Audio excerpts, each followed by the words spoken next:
আসসালামু আলাইকুম, সবাই কেমন আছেন? ভালো আছি। আজকে আমরা হাতিঝিল আমার স্কুলের পাশে এসেছি। আমার স্কুল এখান থেকে দেখা যায় না, কিন্তু আর একটু ভিতরে অনেক মজা করলাম, কিন্তু এখন তো স্কুল শুরু হয়ে গেল। স্কুলে একটু কষ্ট হয়, কিন্তু এমনি ভালো লাগে বন্ধুদের সাথে মিশি। এখন চলে যাচ্ছি বাসায়। এখন পড়াশোনা শুরু করতে হবে সবাই। এখন আজকে থেকে পড়াশোনা শুরু, স্কুল শুরু। এখন শুধু পড়াশোনা পড়াশোনা ছাড়া আর কিচ্ছু নেই। ওরা আগে চলে উঠি, এই যে চলে উঠি।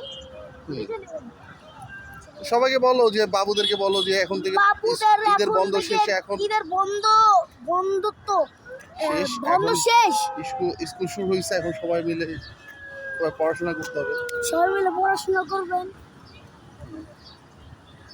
গাইস, আপনার সাথে একটু পরে করে বলছি। বাই।